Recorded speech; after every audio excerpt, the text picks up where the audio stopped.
വിജയമന്ത്രങ്ങൾ doctor Amanullah Vadakkangara. അവതരണം റാഫി പാറക്കാട്ടിൽ. നിങ്ങളിലേക്ക് എത്തിക്കുന്നത് സിറ്റി എക്സ്ചേഞ്ച്, ദോഹ, ഖത്തർ. അധ്യായം 464. Unlearn, relearn. വൈജ്ഞാനിക ലോകം അനുദിനം വളർന്നു വികസിക്കുകയാണ്. ഓരോ മിനിറ്റിലും പുതിയ കാര്യങ്ങൾ രംഗപ്രവേശം ചെയ്യുകയും പഴയവ നിഷ്പ്രഭമാവുകയും ചെയ്യുന്നു. തുറന്ന മനസ്സോടെ പുതിയ കാര്യങ്ങളെ നോക്കിക്കാണുകയും നാം നേരത്തെ പഠിച്ച കാര്യങ്ങൾ അപ്രസക്തമാണെന്ന് ബോധ്യപ്പെട്ടാൽ അവ മറക്കാനും പുതിയ കാര്യങ്ങൾ പഠിക്കാനും ആഹ്വാനം ചെയ്യുന്ന സിദ്ധാന്തമാണ് അൺലേൺ, റീലേൺ എന്നത്. ഇന്നത്തെ ലോകത്തിൽ വളരാൻ ഏറ്റവും ആവശ്യമുള്ളത് അൺലേൺ ചെയ്യാനും റീലേൺ ചെയ്യാനും കഴിയുന്ന മനസ്സാണ്. അൺലേൺ ചെയ്യുക എന്ന് വെച്ചാൽ പഠിച്ചതെല്ലാം മറക്കുക എന്നർത്ഥമല്ല. കാലത്തിനൊപ്പം വിജ്ഞാനത്തെ കൊണ്ടുപോകാനുള്ള തൻ്റെ ഇടമാണ്. പഴകിയ ധാരണകൾ, തെറ്റായ വിശ്വാസങ്ങൾ, കാലഹരണപ്പെട്ട ചിന്തകൾ എന്നിവ ഉപേക്ഷിക്കാനുള്ള ധൈര്യമാണ് അൺലേൺ. ലോകത്തോടൊപ്പവും കാലത്തോടൊപ്പവും സഞ്ചരിക്കുമ്പോൾ ലഭിക്കുന്ന പുതിയ അറിവുകളും ചിന്തകളും വ്യക്തിയുടെയും സമൂഹത്തിൻ്റെയും വളർച്ചയ്ക്കും ഉയർച്ചയ്ക്കും വേണ്ടി പ്രയോജനപ്പെടുത്തുകയാണ് അൺലേൺ ചെയ്യുന്നതിലൂടെ സംഭവിക്കുന്നത്. നമ്മുടെ അറിവും ധാരണകളും തെറ്റാണെന്ന് തിരിച്ചറിഞ്ഞാൽ യാതൊരു വാശിയും കൂടാതെ തിരുത്താൻ തയ്യാറാവുക. പുതിയ സത്യങ്ങൾ സ്വീകരിക്കാൻ മനസ്സിനെ സജ്ജമാക്കുക. അൺലേൺ ചെയ്ത ശേഷം ശരിയായ അറിവ് പുതുതായി ഉൾക്കൊള്ളുന്നതാണ് റീലേൺ. ലോകം മാറുന്നു, സാങ്കേതികവിദ്യ മാറുന്നു, മൂല്യങ്ങളുടെ അവതരണം മാറുന്നു. അതിനനുസരിച്ച് നമ്മളും പുതുക്കപ്പെടണം.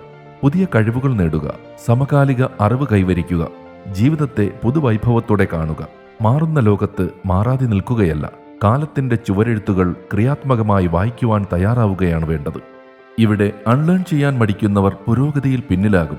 റീലേൺ ചെയ്യുന്നവർ നാളെയുടെ നേതാക്കളാകും. വിദ്യാഭ്യാസം ക്ലാസ് മുറികളിൽ അവസാനിക്കുന്നില്ല. അത് ജീവിതം മുഴുവൻ നീളുന്ന യാത്രയാണ്. അൺലേൺ ചെയ്യുക, മനസ്സും ചിന്തകളും ശുദ്ധമാക്കാൻ.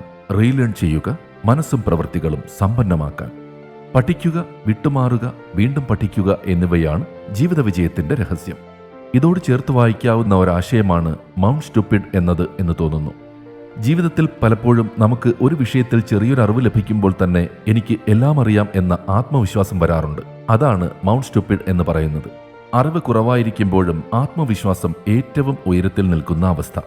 കുറച്ച് വായിച്ചാൽ തന്നെ പണ്ഡിതൻ എന്ന് തോന്നുന്ന ഘട്ടം. കുറച്ച് അനുഭവം ലഭിച്ചാൽ തന്നെ വിദഗ്ധൻ എന്ന് കരുതുന്ന സമയം. പക്ഷേ ജീവിതം ഉടൻ തന്നെ നമ്മെ പഠിപ്പിക്കും. അറിവിന്റെ സമുദ്രം അത്ര എളുപ്പത്തിൽ അളക്കാൻ കഴിയില്ലെന്ന്. അപ്പോൾ നാം താഴേക്കിറങ്ങും, സംശയങ്ങളിലേക്ക്, ആശയക്കുഴപ്പങ്ങളിലേക്ക്. അത് പരാജയമല്ല, അത് ബോധോദയം ആരംഭിക്കുന്ന ഘട്ടമാണ്.